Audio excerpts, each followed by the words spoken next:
कुछ समय पहले की बात है। राजस्थान के खाटू गांव में एक साधारण किसान दंपति रहते थे। नागा जी और उनकी पत्नी, वह दोनों बहुत धर्मात्मा थे और श्याम बाबा के बड़े भक्त थे। वर्षों तक उन्होंने संतान की प्राप्ति के लिए श्याम बाबा से प्रार्थना की। एक रात नागा जी को स्वप्न में स्वयं श्याम बाबा के दर्शन हुए।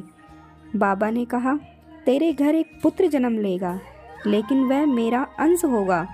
उसका जीवन छोटा होगा, लेकिन वह महान कार्य करेगा। उसे मेरा नाम देना और उसे सच्चाई का मार्ग दिखाना। कुछ महीनों बाद एक सुंदर पुत्र का जन्म हुआ। उन्होंने उसका नाम वीर बलराम रखा। बचपन से ही वह बड़ा साहसी, दयालु और ईश्वर भक्त था।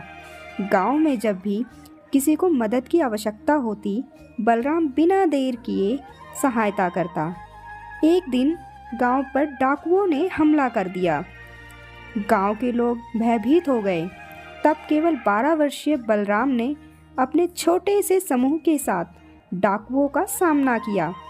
वह अकेला वीरता से लड़ा और गांव को बचा लिया, लेकिन इस संघर्ष में उसे गंभीर चोटें आई। गांव वाले ने उसे खाटू श्याम मंदिर ले गए और बाबा से उसकी रक्षा की प्रार्थना की। तभी मंदिर में चमत्कार हुआ। श्याम बाबा की मूर्ति से एक तेज प्रकाश निकला और बलराम के शरीर को स्पर्श किया। उसकी आत्मा मुस्कुराते हुए बाबा में विलीन हो गई। श्याम बाबा की प्रतिज्ञा पूरी हुई। बलराम का जीवन छोटा था, पर वह अमर हो गया। आज भी खाटू श्याम मंदिर में बलराम की वीरता की कथा सुनाई जाती है और भक्तों को विश्वास दिलाया जाता है कि जो सच्चे मन से श्याम बाबा को पुकारता है, उसकी हर इच्छा पूर्ण होती है। जय खाटू श्याम बाबा की। खाटू श्याम बाबा की कथा, जो श्रद्धा, बलिदान और भक्ति की मिसाल है। खाटू श्याम बाबा की अमर कथा। राजस्थान के सीकर जिले में स्थित है खाटू गांव, जहां हर वर्ष लाखों भक्त बाबा श्याम के दर्शन करने आते हैं। लेकिन क्या आप जानते हैं कि खाटू श्याम बाबा वास्तव में कौन है? यह कहानी शुरू होती है महाभारत काल से, जहां भगवान श्री कृष्ण ने एक अद्भुत आत्मा को कलयुग के लिए अमृत तत्व प्रदान किया। बालक बर्बरी की वीरता।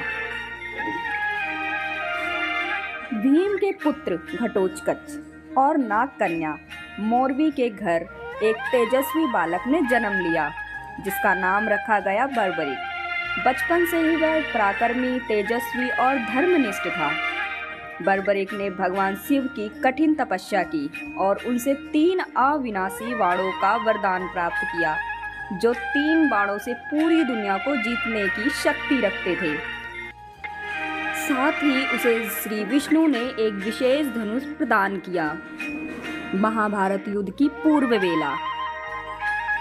जब कुरुक्षेत्र में महाभारत का युद्ध होने वाला था, बर्बरिक ने निर्णय लिया कि वह युद्ध में भाग लेगा। वह अपनी माता से आशीर्वाद लेकर अपने घोड़े पर सवार होकर युद्ध भूमि की ओर चल पड़ा। रास्ते में भगवान श्री कृष्ण ने एक ब्राह्मण का रूप धरकर उसका मार्ग रोका। श्री कृष्ण ने पूछा, हे वीर, तुम किसकी ओर से युद्ध करोगे? बर्बरिक ने उत्तर दिया, जो पक्ष कमजोर होगा, मैं उसकी ओर से लड़ूंगा। यह सुनकर श्री कृष्ण गंभीर हो गए, क्योंकि बर्बरिक की यह प्रतिज्ञा युद्ध को अंतहीन बना सकती थी। वह हर बार हारने वाले की ओर से लड़ता, जिससे युद्ध कभी समाप्त नहीं होता। बलिदान की मांग। श्री कृष्ण ने ब्राह्मण रूप में उससे एक दान मांगा, उसका शीश। बर्बरिक ने बिना किसी संकोच के कहा, यदि ब्राह्मण दान मांगे और क्षत्रिय मना करे तो वह धर्म नहीं। आप जो मांगेंगे मैं दूंगा। और बर्बरिक ने स्वयं अपने हाथों से अपना शीश काटकर श्री कृष्ण को अर्पित कर दिया। उस क्षण श्री कृष्ण ने अपने विराट रूप में प्रकट होकर कहा, हे बर्बरिक, तुम सच्चे भक्त हो, सच्चे वीर हो। तुम्हारा बलिदान इस युद्ध को सफल बनाएगा।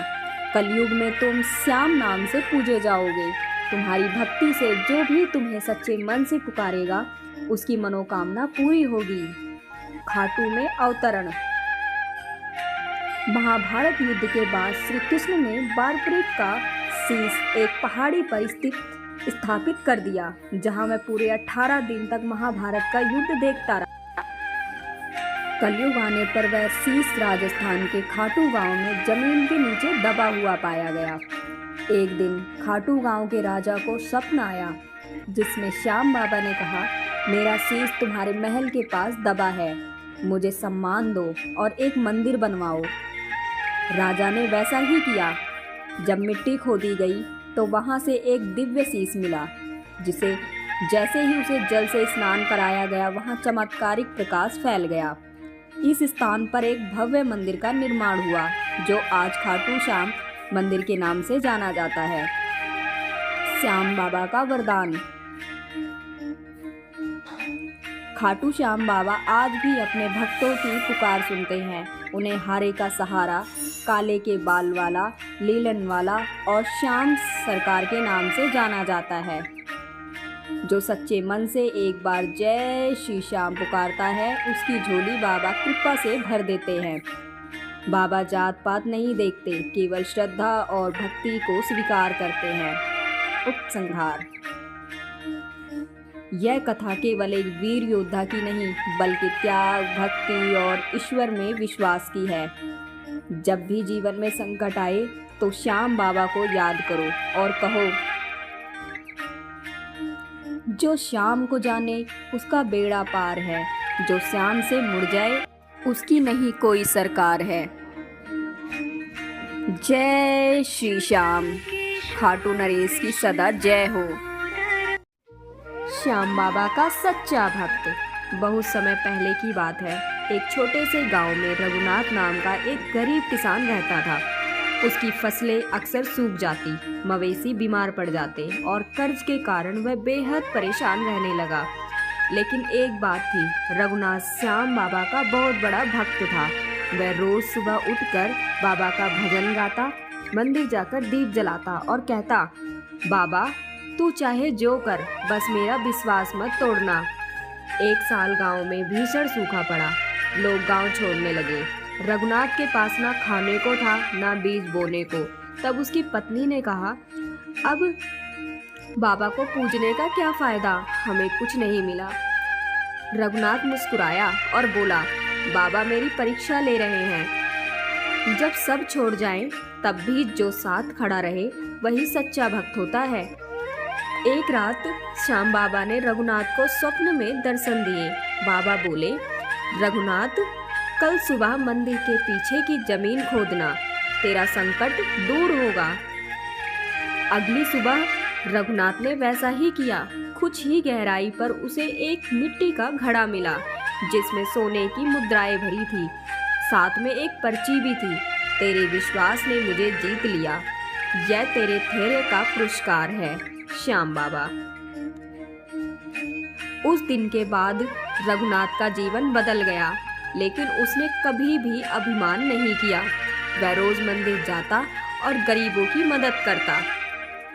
लोग आज भी कहते हैं, श्याम बाबा हर किसी की सुनते हैं, लेकिन जो सच्चे मन से विश्वास करता है उसकी परीक्षा जरूर लेते हैं और फिर उसकी झोली भर देते हैं। हारे का सहारा श्याम हमारा।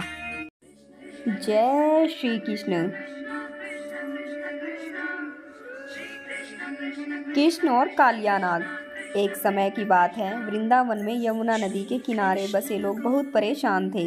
यमुना का जल विषैला हो गया था, क्योंकि वहाँ एक भयंकर नाग कालिया अपने परिवार के साथ रहने लगा था। उसका विष इतना घातक था कि नदी में गिरा पत्ता भी तुरंत जल जाता। गोकुलवासी बहुत चिंतित थे। उन्होंने श्री कृष्ण से प्रार्थना की कि वह उन्हें इस संकट से बचाएं। श्री कृष्ण ने एक दिन चुपचाप यमुना तट की ओर प्रस्थान किया और बिना डरे नदी में कूद गए। जैसे ही वह गहराई में पहुँचे, कालिया नाग प्रकट हुआ और उसने कृष्ण को अपने फनों में जकड़ लिया। लेकिन कृष्ण तो स्वयं नारायण के अवतार थे। उन्होंने मुस्कुराते हुए अपना आकार छोटा कर लिया और फिर कालिया के फनों पर चढ़कर नृत्य करने लगे। बांसुरी की धुनों और नृत्य की ताल से कालिया थक गया और हार मान गया। उसने भगवान से क्षमा मांगी। कृष्ण ने उसे क्षमा किया और कहा, इस पवित्र यमुना में तुम्हारा स्थान नहीं। अब तुम तुरंत यहाँ से चले जाओ और किसी शांत स्थान पर रहो। कालिया ने प्रण किया कि वह कभी किसी को हानि नहीं पहुँचाएगा और फिर सपरिवार यमुना छोड़कर चला गया। यमुना फिर से स्वच्छ और निर्मल हो गई।